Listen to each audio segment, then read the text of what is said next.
अखिल भूमंडलीय सर्व शिरोमणि मुनि समाज के संस्थापक आदि मुनीश्वर योगेश्वर सद्गुरुदेव शिव मुनि महाराज की जय। उपस्थित मुनि वृंद, साधु सज्जन वृंद, संत वृंद, साधक वृंद, आध्यात्म ज्ञान के जिज्ञासु और प्रेमियों, सभी श्रोता वृंद, आप सबको मेरा कोटिशः नमन, सप्रेम जय जीव। तो आध्यात्मिक चर्चा चल रही है और हम लोग आज निरोग होने का अद्भुत उपाय पर चर्चा करेंगे। अध्याय 1 है मानसिक चिकित्सा। सद्गुरुदेव शिव मुनि महाराज की जय। उन्होंने निरोग होने का अद्भुत उपाय लिखा है, इसी पर हम लोग चर्चा करेंगे। सद्गुरुदेव क्या लिखे हैं देखिए। मानसिक चिकित्सा या मन से चिकित्सा होता है वास्तव में, है ना।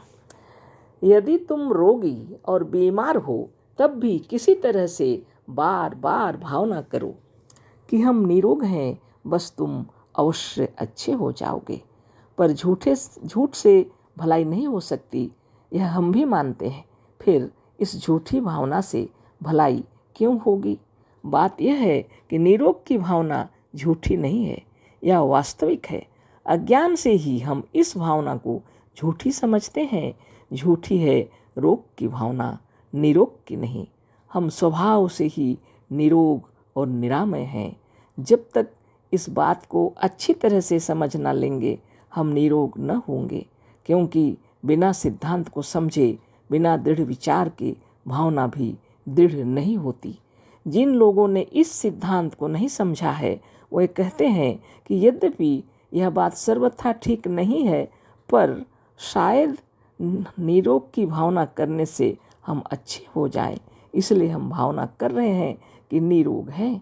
ऐसी भावना फलवती नहीं होती, यह कच्ची भावना है। तुम जो भावना करने से अच्छे नहीं हुए, इसका कारण यही है कि तुम्हारी भावना कच्ची थी। जब तक इस फिलॉसफी को तत्व से और खूब विचार पूर्वक न समझोगे, तुम्हारी भावना पक्की न होगी। तो बहुत बड़ी बात है, सद्गुरुदेव लिखे हैं। तो अध्याय 1 पर विचार कर रहे हैं हम लोग, है ना। मानसिक चिकित्सा। तो सद्गुरुदेव कह रहे हैं, यदि तुम रोगी हो और बीमार हो तब भी किसी तरह से बार बार भावना करो कि हम निरोग हैं, बस तुम अवश्य अच्छे हो जाओगे। बहुत बड़ी बात है। ऐसे सद्गुरुदेव की वाणी पर कोई चर्चा करने की आवश्यकता नहीं है। सीधे पढ़ सकते हैं इसको हम लोग, सीधे समझ सकते हैं हम लोग, लेकिन फिर भी हम लोग निकाले हैं बुक और चर्चा कर रहे हैं। और जैसे हमारे उड़ीसा में है ना कि उड़िया भाषा है, तो अधिकतर समझ नहीं आता है समझ में, इसलिए भी हम ऐसे हिंदी से हिंदी को ही समझाने की कोशिश कर रहे हैं। तो हिंदी जानने वालों के लिए कोई परेशानी नहीं है, लेकिन भाषा अगर अलग हो, उड़िया हो, बंगला हो, तब कुछ बातें ऐसी आ जाती हैं, है ना। तो सद्गुरुदेव तो साफ साफ लिखे हैं, उनसे बढ़िया क्या हम बोल सकते हैं, नहीं ना। लेकिन फिर भी हम चर्चा कर रहे हैं ना। यदि तुम रोगी और बीमार हो तब भी किसी तरह से बार बार भावना करो, बोले हैं गुरुदेव। यदि तुम रोगी हो या तो बीमार हो, यानी पीड़ित अवस्था में हो, फिर भी सद्गुरुदेव कह रहे हैं बार बार भावना करो हम निरोग हैं। बहुत बड़ी बात है। मनुष्य जब रोगी और बीमार हो जाता है तो मन कितना दुखी हो जाता है, विचलित हो जाता है। लेकिन सद्गुरुदेव कह रहे हैं घबरा मत। यदि तुम रोगी और बीमार हो तब भी किसी तरह से बार बार भावना करो कि हम निरोग हैं। किसी भी तरह से तुम बोलो हम निरोग हैं, है ना, बस तुम अवश्य अच्छे हो जाओगे। धन्य धन्य सद्गुरुदेव, है ना, कितना प्यार से उन्होंने समझाया है। यदि तुम रोगी हो तब भी, है ना, बीमार हो तब भी, किसी भी प्रकार से तुम भावना करो हम निरोग हैं, बस तुम अवश्य अच्छे हो जाओगे, है ना। पर झूठ से भलाई नहीं हो सकती, यह हम भी मानते हैं। जब प्रश्न उठेंगे हम लोगों के अंदर, यह भी उन्हें मालूम है ना। कह रहे हैं कि हाँ, तो सोच रहे होंगे कि झूठ से भलाई नहीं हो सकती, यह भी हम मानते हैं। कह रहे हैं फिर इस झूठी भावना से भलाई क्यों होगी? बात यह है कि निरोग की भावना झूठी नहीं है, यह वास्तविक है। कितनी बड़ी बात देखिए, निरोग की जो भावना है वह झूठी नहीं है, बोल रहे हैं। यह वास्तविक है। मतलब आप वास्तव में निरोग हैं, बीमार हुए हैं अज्ञान से। सद्गुरुदेव के कहने का मतलब है अज्ञान से ही हम इस भावना को झूठी समझते हैं। झूठी है रोग की भावना, निरोग की नहीं, है ना। निरोग होने वाली बात जो है वो वास्तविक है बोल रहे हैं, और रोगी होने वाली जो भावना है वह झूठी है ना। तो सच्चा ज्ञान होते ही बीमारी छू मंत्र, है ना, हो जाएगा। यही बात है, अच्छी तरह इसको समझना है हम लोगों, है ना। झूठी है रोग की भावना, निरोग की नहीं। हम स्वभाव से ही निरोग और निरामय हैं। बहुत बड़ी बात है। हम जितने जितने जितने जो कोई भी हैं, हम वास्तव में स्वभाव से ही निरोग और निरामय हैं। रोग कहते हैं आमय को, निरामय कहते हैं रोग यहाँ नहीं है ना। शरीर में रोग नहीं है वास्तव में। हम स्वभाव से ही हम लोग वास्तव में निरोग हैं और निरामय हैं।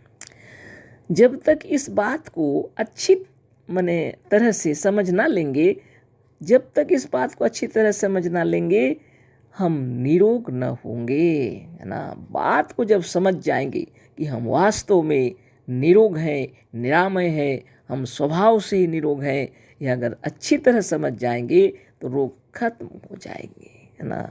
लेकिन अगर समझे नहीं है तो रोग जल्दी अच्छा नहीं होगा, है ना। निरोग होने की भावना जब अच्छी हृदय में अपने आप उत्पन्न हो जाएगी कि हम सचमुच में निरोग हैं, रोग समाप्त हो जाएगा। गुरुदेव का कहना है, क्योंकि बिना सिद्धांत को समझे, बिना दृढ़ विचार के भावना भी दृढ़ नहीं होती। तो किसी विषय वस्तु को, किसी सिद्धांत को समझना पड़ता है।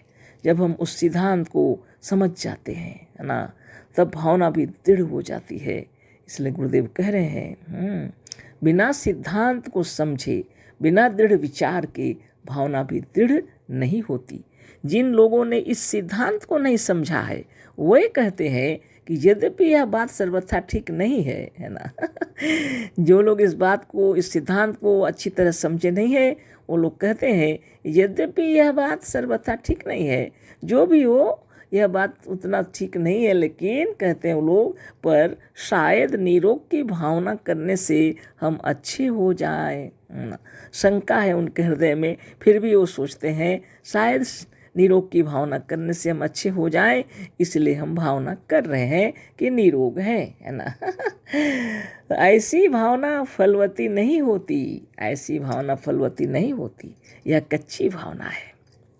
लेकिन इसी भावना को ऊपर भी हम पढ़े ना, गुरुदेव लिखे हैं, बार बार भावना करो, चाहे कच्ची ही क्यों ना हो, बार बार भावना करो तो क्या हो जाओगे, सचमुच में निरोग हो जाओगे। गुरुदेव कह रहे हैं, क्योंकि करते करते भावना भी पक्की हो जाएगी, है ना।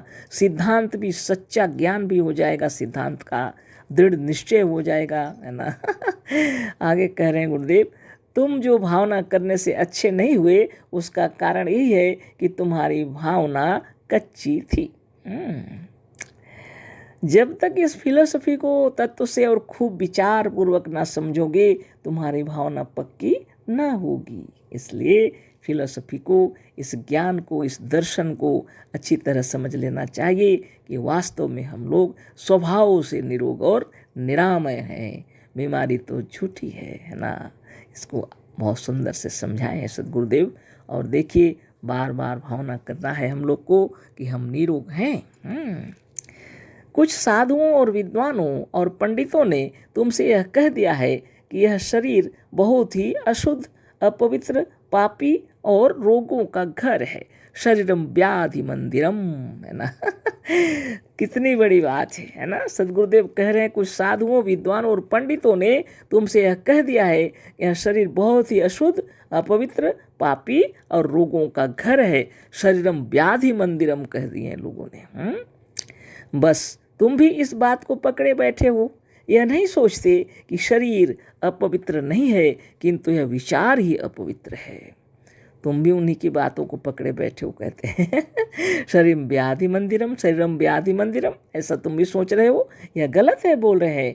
यह विचार अपवित्र है, शरीर अपवित्र नहीं है। गुरुदेव लिखे हैं, यह नहीं सोचते कि शरीर अपवित्र नहीं है, किंतु यह विचार ही अपवित्र है। बाप रे बाप।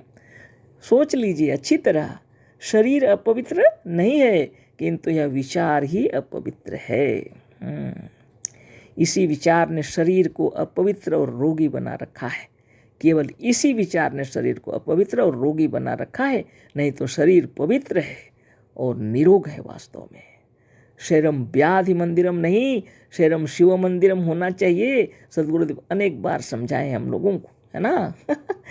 यह शरीर परम पवित्र और शुद्ध है। यह शरीर परम पवित्र और शुद्ध है।